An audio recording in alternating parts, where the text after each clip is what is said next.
Funding for this program is provided by. Additional funding provided by.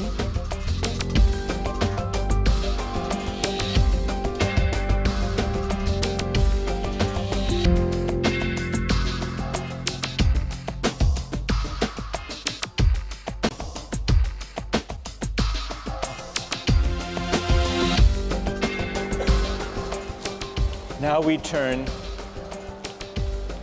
to the hardest philosopher we're going to read in this course.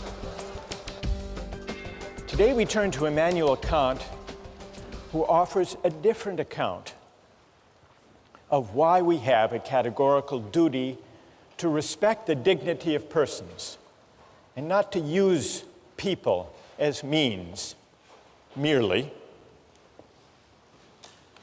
even for good ends.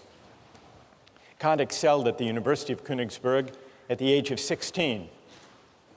At the age of 31, he got his first job as an unsalaried lecturer paid on commission based on the number of students who showed up at his lectures. This is a sensible system that Harvard would do well to consider.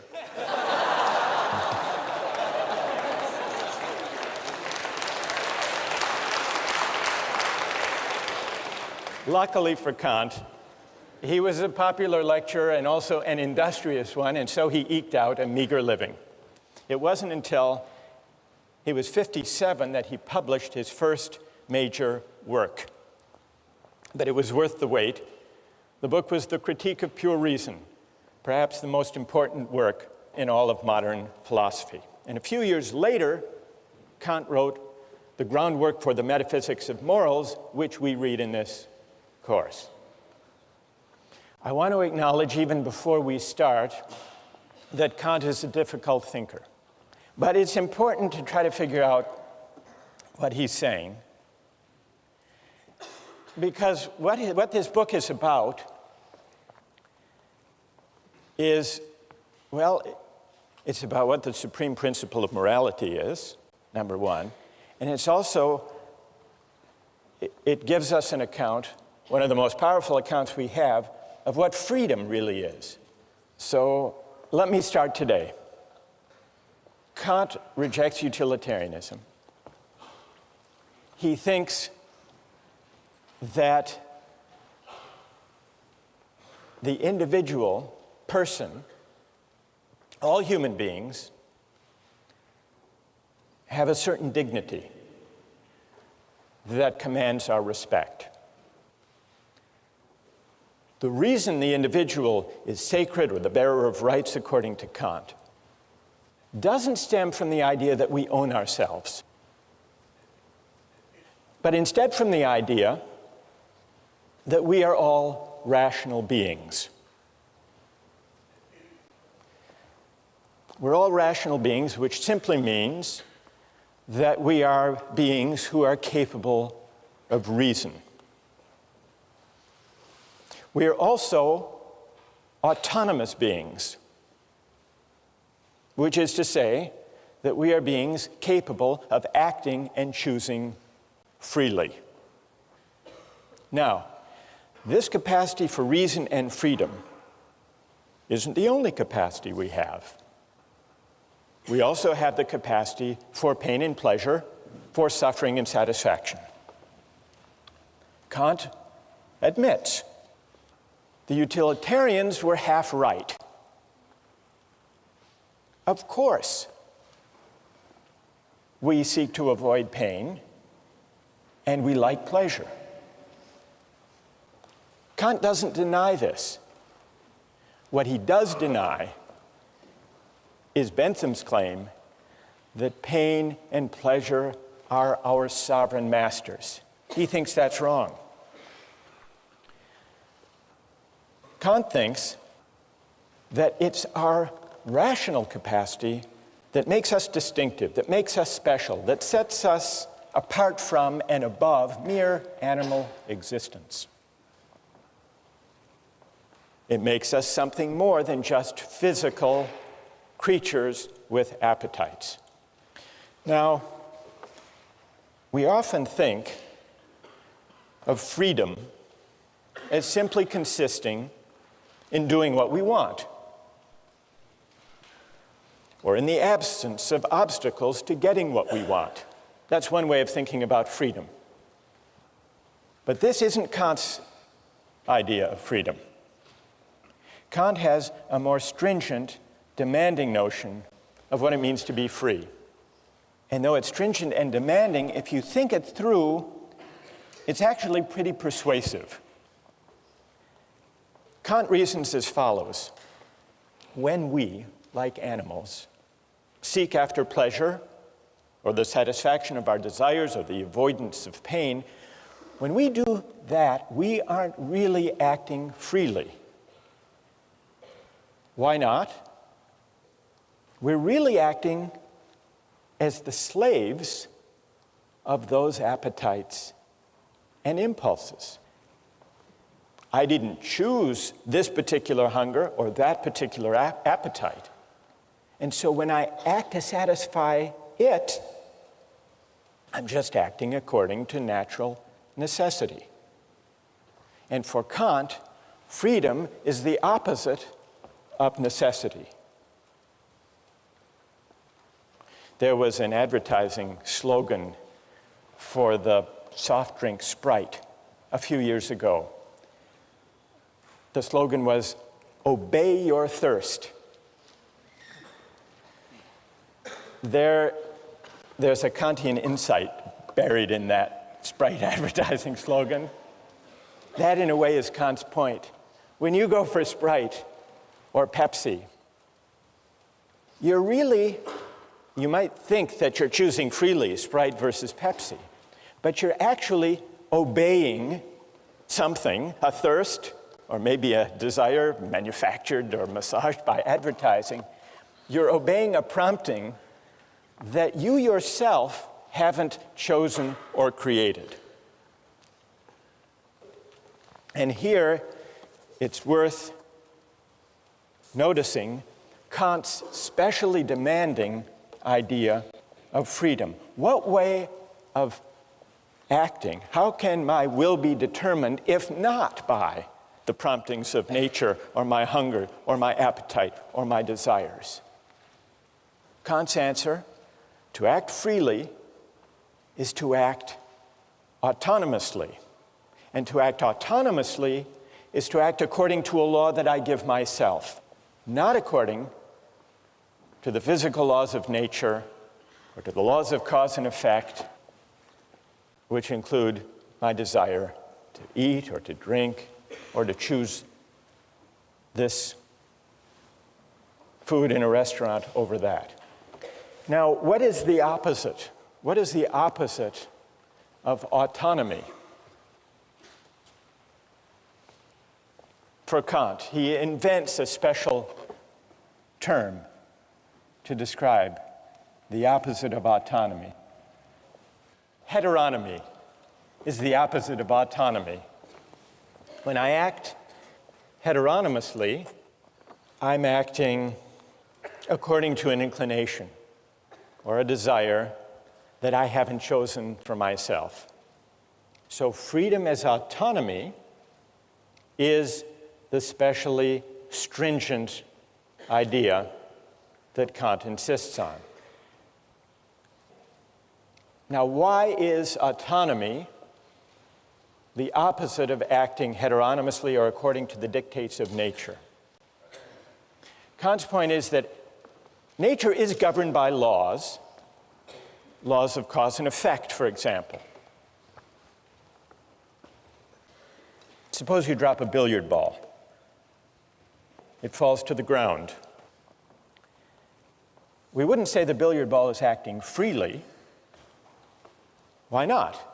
It's acting according to the law of nature, according to the laws of cause and effect, the law of gravity. And just as he has an unusually demanding and stringent conception of freedom, freedom as autonomy, he also has a demanding conception of morality. To act freely is not to choose the best means to a given end. It's to choose the end itself for its own sake. And that's something that human beings can do and that billiard balls can't. Insofar as we act on inclination or pursue pleasure, we act as means to the realization of ends given outside us. We are instruments rather than authors of the purposes we pursue. That's the heteronymous determination of the will. On the other hand, insofar as we act autonomously, according to a law we give ourselves, we do something for its own sake, as an end in itself. When we act autonomously, we cease to be instruments to purposes given outside us.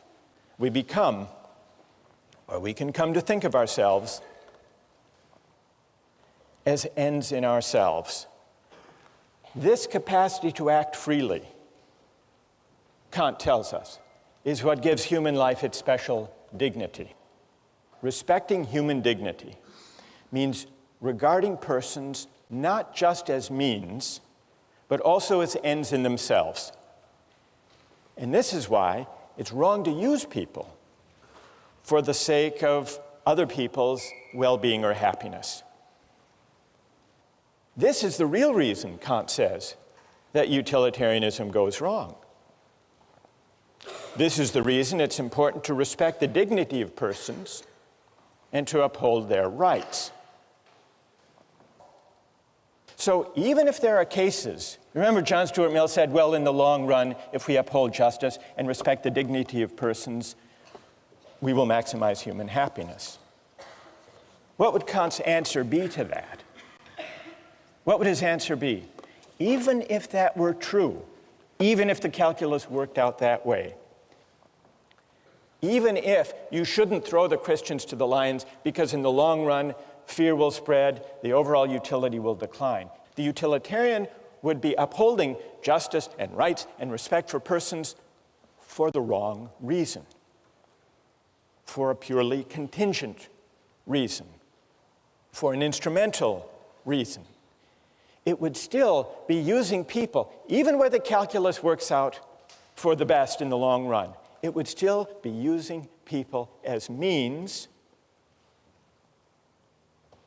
rather than respecting them as ends in themselves. So, that's Kant's idea of freedom as autonomy, and you can begin to see how it's connected to his idea of morality. But we still have to answer one more question. What gives an act its moral worth in the first place? If it can't be directed at utility or satisfying wants and desires, what gives an action its moral worth? This leads us from Kant's demanding idea of freedom to his demanding idea of morality. What does Kant say? What makes an action morally worthy consists not in the consequences or in the results that flow from it. What makes an action morally worthy has to do with the motive, with the quality of the will, with the intention for which the act is done. What matters is the motive, and the motive must be of a certain kind. So, the moral worth of an action depends on the motive for which it's done, and the important thing is that the person do the right thing for the right reason. A good will isn't good because of what it affects or accomplishes, Kant writes. It's good in itself. Even if by its utmost effort the good will accomplishes nothing, it would still shine like a jewel for its own sake, as something which has its full value in itself.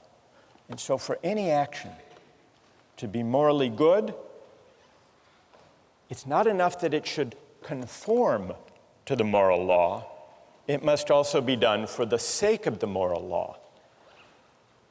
The idea is that the motive confers the moral worth on an action. And the only kind of motive that can confer moral worth on an action is the motive of duty. Well, what's the opposite of doing something out of a sense of duty because it's right? Well, for Kant, the opposite would be all of those motives having to do with our inclinations. And inclinations refer to all of our desires, all of our contingently given wants, preferences, impulses, and the like. Only actions done for the sake of the moral law, for the sake of duty, only these actions have moral worth. Now, I want to see what you think about this idea, but first let's consider a few examples. Kant begins with an example of a shopkeeper. He wants to bring out the intuition and make plausible the idea that what confers moral worth on an action is that it be done because it's right. He says, suppose there's a shopkeeper and an inexperienced customer comes in. The shopkeeper knows that he could give the customer the wrong change, could shortchange the customer and get away with it, that at least that customer wouldn't know. But the shopkeeper nonetheless says, well, if I shortchange this customer, word may get out, my reputation would be damaged, and I would lose business. So I won't shortchange this customer. The shopkeeper does nothing wrong. He gives the correct change. But does his action have moral worth? Kant says no. It doesn't have moral worth because the shopkeeper only did the right thing for the wrong reason, out of self-interest. That's a pretty straightforward case. Then he takes another case, the case of suicide. He says we have a duty to preserve ourselves. Now, for most people who love life, we have multiple reasons for not taking our own lives. So the only way we can really tell, the only way we can isolate the operative motive for someone who doesn't take his or her life is to imagine someone who's miserable and who, despite having an absolutely miserable life, nonetheless recognizes the duty to preserve oneself and so does not commit suicide. That's the force of the example, is to bring out the motive that matters. And the motive that matters for morality is doing the right thing for the sake of duty. Let me just give you a couple of other examples. The Better Business Bureau.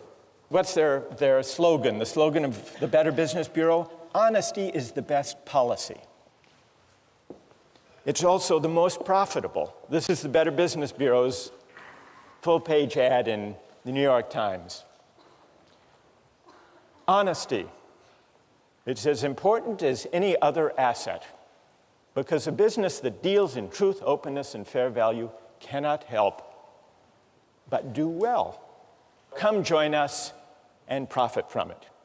What would Kant say about the moral worth of the honest dealings of members of the Better Business Bureau? What would he say? That here's a perfect example that if this is the reason that these companies deal honestly with their customers, their action lacks moral worth. This is Kant's point. Or a couple of years ago at the University of Maryland, there was a problem with cheating. And so they initiated an honor system. And they created a program with local merchants that if you signed the honor pledge, a pledge not to cheat, you would get discounts of 10 to 25% at local shops. Well, what would you think of someone motivated to uphold an honor code with the hope of discounts? It's the same as Kant's shopkeeper. The point is, what matters is the quality of the will, the character of the motive, and the relevant motive to morality can only be the motive of duty, not the motive of inclination. And when I act out of duty, when I resist as my motive for acting inclinations or self-interest, even sympathy and altruism, only then am I acting freely. Only then am I acting autonomously. Only then is my will not determined or governed by external considerations. That's the link between Kant's idea of freedom and of morality. Now, I want to pause here to see if all of this is clear, or if you have some questions or puzzles. They can be questions of clarification, or they can be challenges, if you want to challenge this idea that only the motive of duty confers moral worth on the action. What do you think? Yes? Yeah, I actually have two questions of clarification. The first is, there seems to be an aspect of this that makes it sort of self-defeating, in that once you're conscious of what morality is, you can sort of alter your motive to achieve that end of morality. And secondly, give me an example of what you have in mind. The shopkeeper example, if he decides that he wants to give the person the money to do the right thing, and he decides that's his motive to do so because he wants to be moral, then isn't that sort of defeating isn't that sort of defeating the purity of his action if morality is determined by his motive? His motive is then to act morally.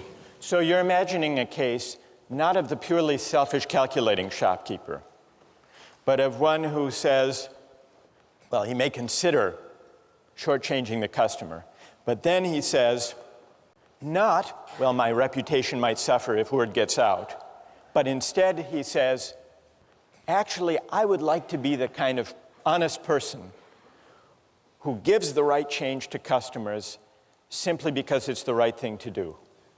Or simply because I want to be moral. Because I want to be moral. I want to be a good person. And so I'm going to conform all of my actions to what morality requires.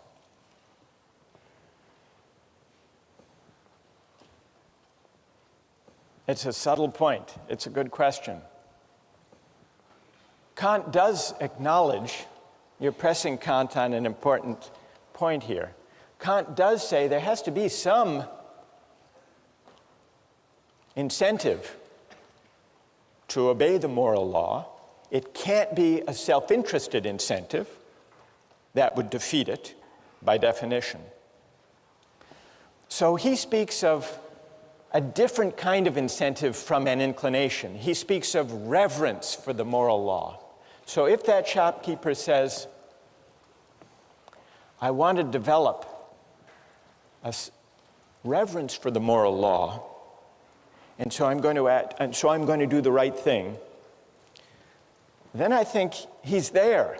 He's there as far as Kant's concerned. Because he's formed his motive, his will is conforming to the moral law once he sees the importance of it. So it would count. It would count. All right, and then secondly, very quickly, what stops morality from becoming completely objective in this point? What stops morality from becoming completely subjective? Yeah, like how can, if morality is completely determined by your morals, then how can you apply this, or how can it be enforced? That's also a great question. What's your name? My name is Amadi. Amadi? Yeah. All right.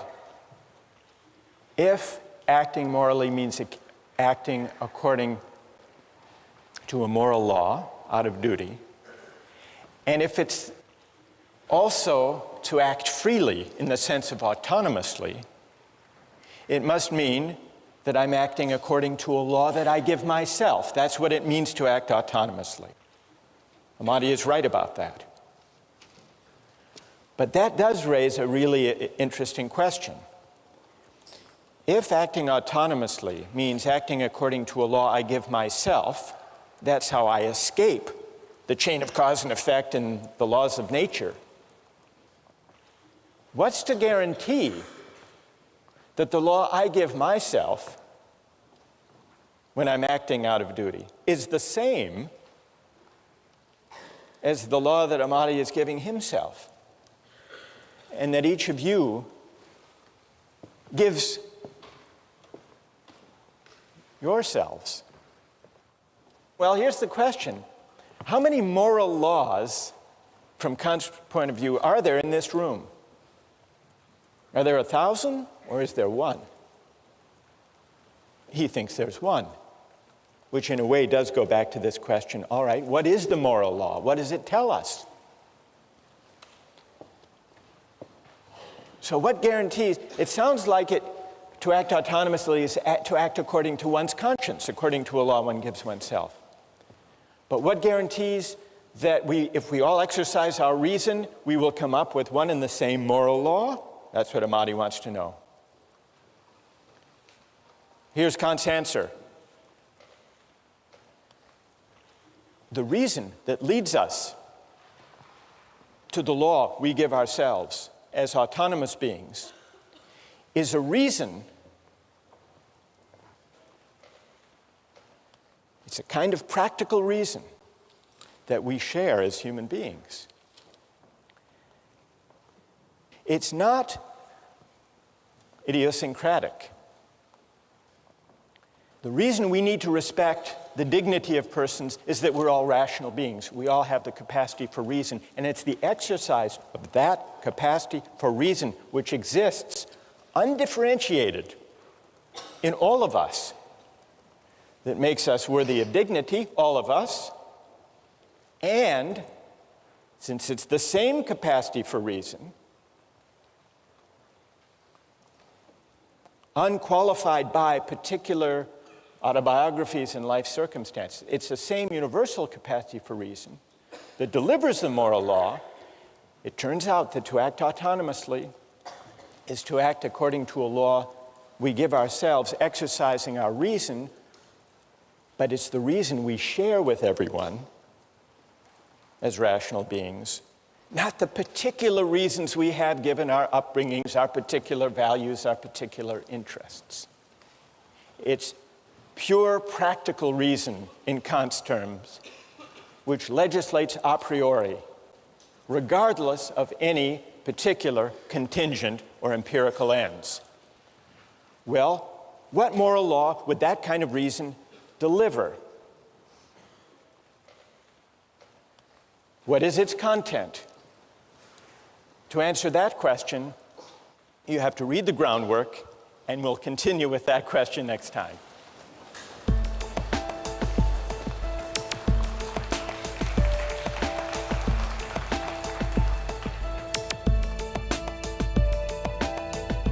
For Kant, morally speaking, suicide is on a par with murder. It's on a par with murder because what we violate when we take a life, when we take someone's life, ours or somebody else's, we use that person, we use a rational being, we use humanity as a means.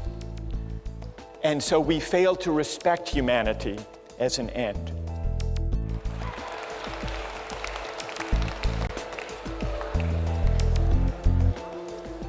Today we turn back to Kant. Before we do, remember, this is the week by the end of which all of you will basically get Kant, figure out what he's up to. You're laughing. No, it will happen.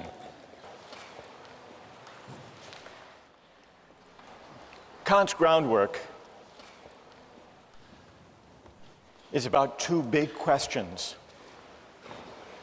First, what is the supreme principle of morality? Second, how is freedom possible? Two big questions. Now, one way of making your way through this dense philosophical book is to bear in mind a set of oppositions or contrasts or dualisms that are related. Today I'd like to talk about them. Today we're going to answer the question, what, according to Kant, is the supreme principle of morality? And in answering that question, in working our way up to Kant's answer to that question, it will help to bear in mind three contrasts or dualisms that Kant sets out. The first, you remember, had to do with the motive according to which we act. And according to Kant, only one kind of motive is consistent with morality: the motive of duty, doing the right thing for the right reason. What other kind of motives are there? Kant sums them up in the category of inclination. Every time the motive for what we do is to satisfy a desire or a preference that we may have, to pursue some interest, we're acting out of inclination.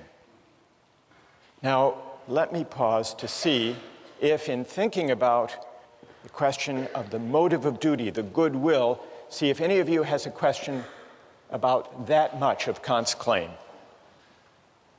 Or is everybody happy with this distinction? What do you think? Go ahead. When you make that distinction between duty and inclination, is there ever any moral action ever? I mean, you could always kind of probably find some selfish motive, can't you? Maybe very often people do have self-interested motives when they act. Kant wouldn't dispute that. But what Kant is saying is that insofar as we act morally, that is, insofar as our actions have moral worth, what confers moral worth is precisely our capacity to rise above self-interest and prudence and inclination and to act out of duty.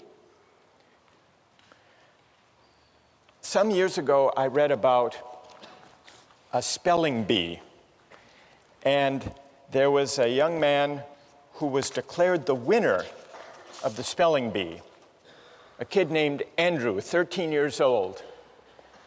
The winning word, the word that he was able to spell, was echolalia. Does anyone know what echolalia is? What? Some type of flower? It's not some type of flower, no. It means the tendency to repeat, as in echo, to repeat what you've heard. Anyhow, he misspelled it actually, but the judges misheard him. They thought he had spelled it correctly and awarded him the championship of the National Spelling Bee. And he went to the judges afterward and said, actually, I misspelled it. I don't deserve the prize.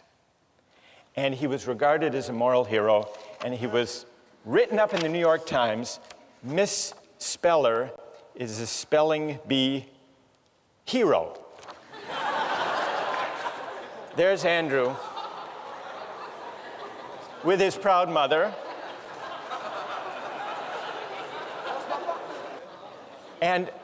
But when he was interviewed afterwards, listen to this, when he was interviewed afterwards, he said, quote, "The judges said I had a lot of integrity," but then he added that part of his motive was, quote, "I didn't want to feel like a slime." All right, what would Kant say? Go ahead. I guess it would depend on whether or not that was a marginal reason or the predominant reason in whether or not and why he decided to confess that he didn't actually spell the word correctly. Good, and what's your name? Vasco.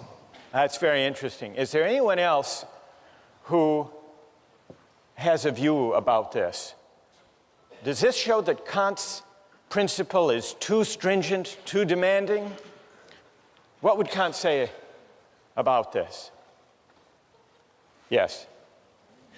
I think that Kant actually says that it is the pure motivation that comes out of duty which gives the action moral worth. So it's like, for example, in this case, he might have more than one motive. He might have the motive of not feeling like a slime, and he might have the motive of doing the right thing for in and of itself out of duty. And so while there's more than one motivation going on there, does not mean that the action is devoid of moral worth just because he has one other motive. So, because the motive which involves duty is what gives it the moral worth. Good. And what's your name? Judith. Well, Judith, I think that your account actually is true to Kant. It's fine to have sentiments and feelings that support doing the right thing, provided they don't provide the reason for acting. Yeah. So I think Judith actually has mounted a pretty good defense of Kant on this question of the motive of duty. Thank you. Now, let's go back to the three contrasts. It's clear at least what Kant means when he says that for an action to have moral worth, it must be done for the sake of duty, not out of inclination. But as we began to see last time, there's a connection between Kant's stringent notion of morality and his specially demanding understanding of freedom. And that leads us to the second contrast, the link between morality and freedom.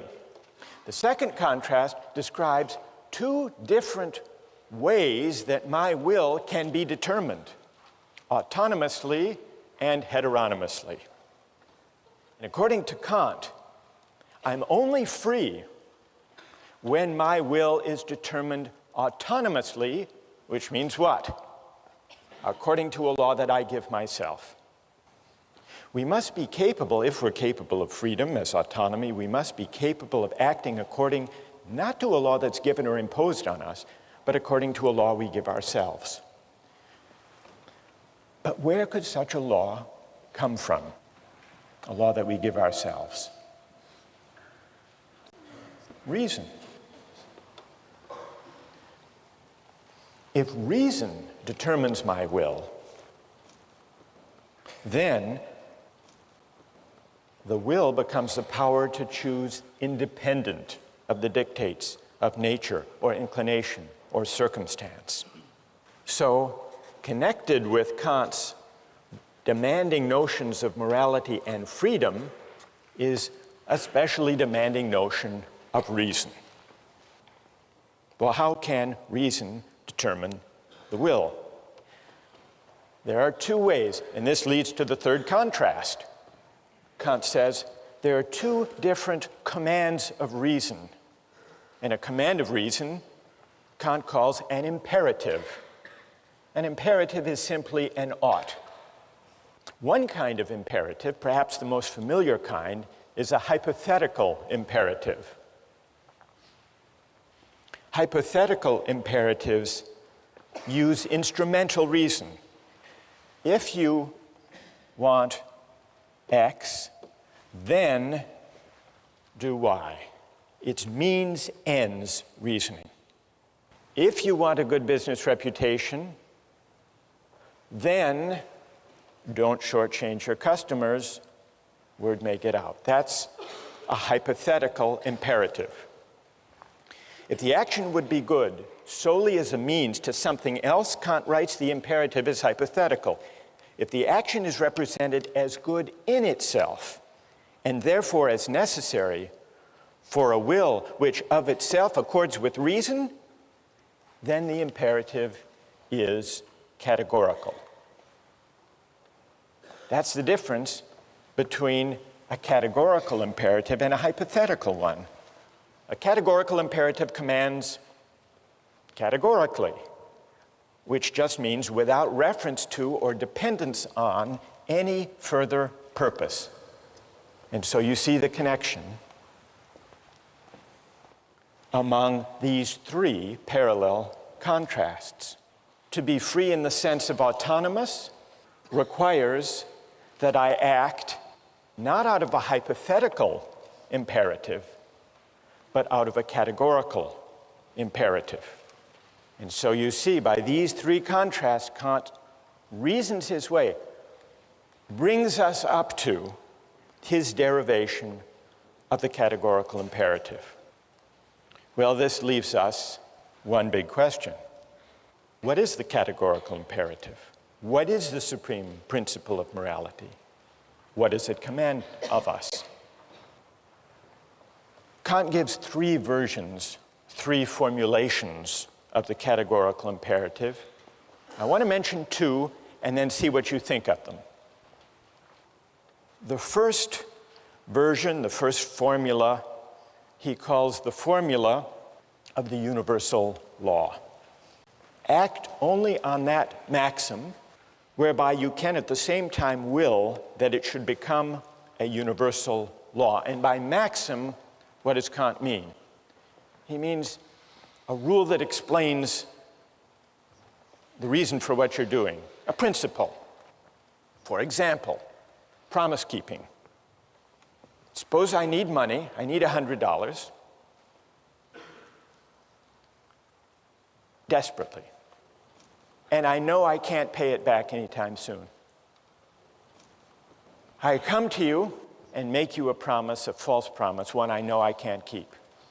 Please give me $100 today, lend me the money, I will repay you next week. Is that consistent with the categorical imperative, that false promise? Kant says no. And the test, the way we can determine that the false promise is at odds with the categorical imperative is try to universalize it. Universalize the maxim upon which you're about to act. If everybody made false promises when they needed money, then nobody would believe those promises. There would be no such thing as a promise. And so there would be a contradiction. The maxim, universalized, would undermine itself. That's the test.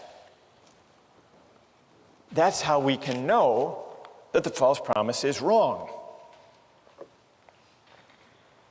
Well, what about the formula of the universal law? You find it persuasive?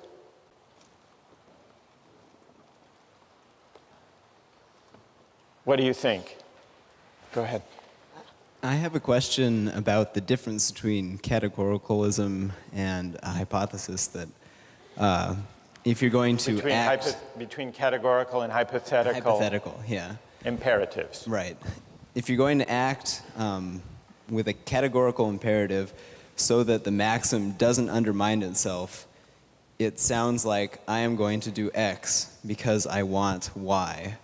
I am going to not lie in dire need because I want the world to function in such a way that promises are kept. I don't want to liquidate the practice of promises. Right.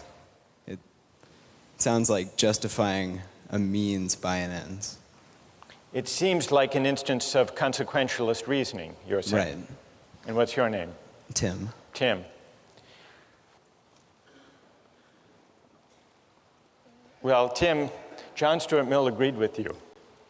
He made this criticism of Kant.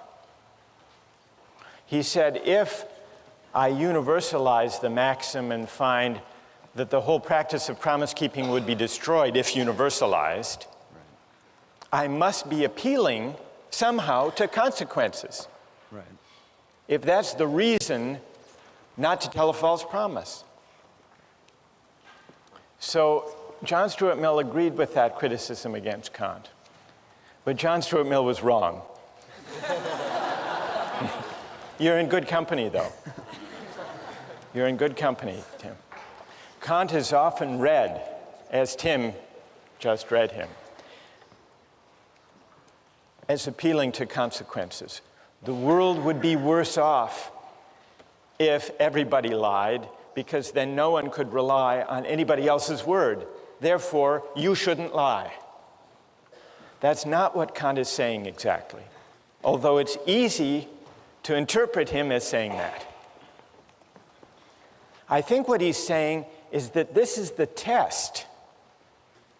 This is the test of whether the maxim corresponds with the categorical imperative. It isn't exactly the reason. It's not the reason.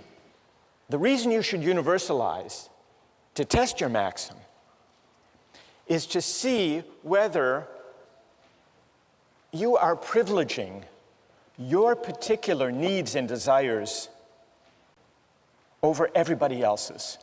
It's a way of pointing to this feature, this demand of the categorical imperative, that the reasons for your action shouldn't depend, for their justification, on your interests, your needs, your special circumstances being more important than somebody else's. That, I think, is the moral intuition lying behind the universalization test. So let me spell out Kant's second version of the categorical imperative, perhaps in a way that's more intuitively accessible than the formula of universal law. It's the formula of humanity as an end. Kant introduces the second version of the categorical imperative with the following line of argument. We can't base the categorical imperative on any particular interests, purposes, or ends, because then it would be only relative to the person whose ends they were. But suppose there were something whose existence has in itself an absolute value, an end in itself, then in it, and in it alone, would there be the ground of a possible categorical imperative. Well, what is there that we can think of as having its end in itself? Kant's answer is this. I say that man, and in general every rational being, exists as an end in himself, not merely as a means for arbitrary use by this or that will. And here Kant distinguishes between persons on the one hand and things on the other. Rational beings are persons. They don't just have a relative value for us, but if anything has, they have an absolute value, an intrinsic value. That is, rational beings have dignity. They're worthy of reverence and respect. This line of reasoning leads Kant to the second formulation of the categorical imperative, which is this.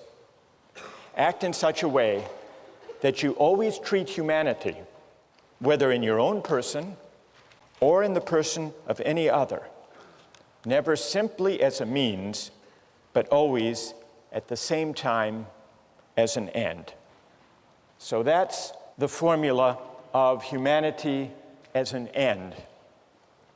The idea that human beings, as rational beings, are ends in themselves, not open to use, merely as a means. When I make a false promise to you, I'm using you as a means to my ends, to my desire for the $100. And so I'm failing to respect you. I'm failing to respect your dignity. I'm manipulating you. Now consider the example of the duty against suicide. Murder and suicide are at odds with the categorical imperative. Why? If I murder someone, I'm taking their life for some purpose, either because I'm a hired killer or I'm in the throes of some great anger or passion. Well, I have some interest, some purpose that's particular, for the sake of which I'm using them as a means. Murder violates the categorical imperative. For Kant, morally speaking, suicide is on a par with murder. It's on a par with murder because what we violate when we take a life, when we take someone's life, ours or somebody else's, we use that person, we use a rational being, we use humanity as a means. And so we fail to respect humanity as an end. And that capacity for reason, that humanity that commands respect, that is the ground of dignity, that humanity, that capacity for reason, resides undifferentiated in all of us.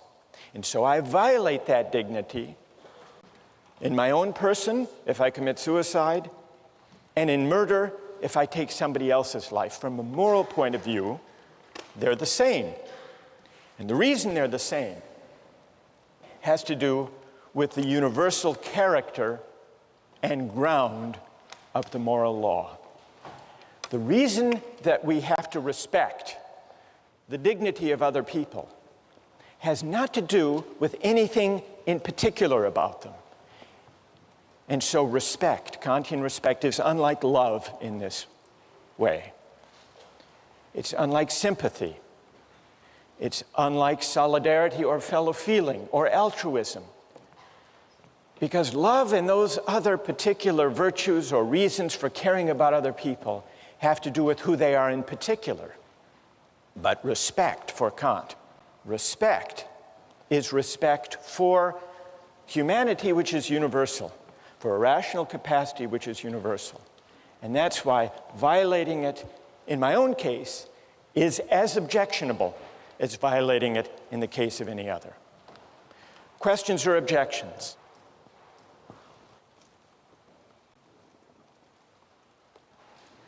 Go ahead. I guess I'm somewhat worried about Kant's statement that you cannot use a person as a means because every person is an end in and of themselves. Because it seems that every day, in order to get something accomplished for that day, I must use myself as a means to some end. And I must use the people around me as a means to some end as well. For instance, suppose that I want to do well in a class, and I have to write a paper. I have to use myself as a means to write the paper. Suppose I want to buy something, food. I must go to the store and use the person working behind the counter as a means for me to purchase my food. Right. That's true. You do. What's your name? Patrick. Patrick, you're not doing anything wrong. You're not violating the categorical imperative when you use other people as means. That's not objectionable, provided when we deal with other people for the sake of advancing our projects and purposes and interests, which we all do, provided we treat them in a way that is consistent with respect for their dignity. And what it means to respect them is given by the categorical imperative. Are you persuaded? Do you think that Kant has given a compelling account, a persuasive account of the supreme principle of morality? Reread the groundwork, and we'll try to answer that question next time.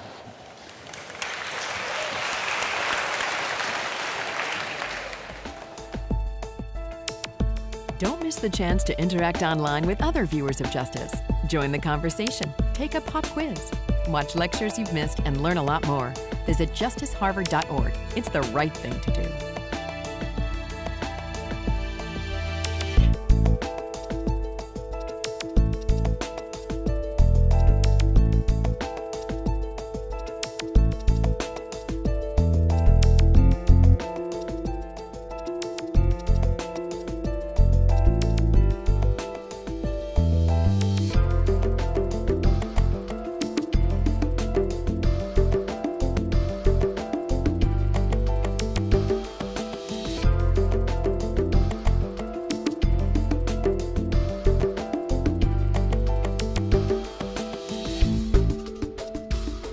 Funding for this program is provided by... Additional funding provided by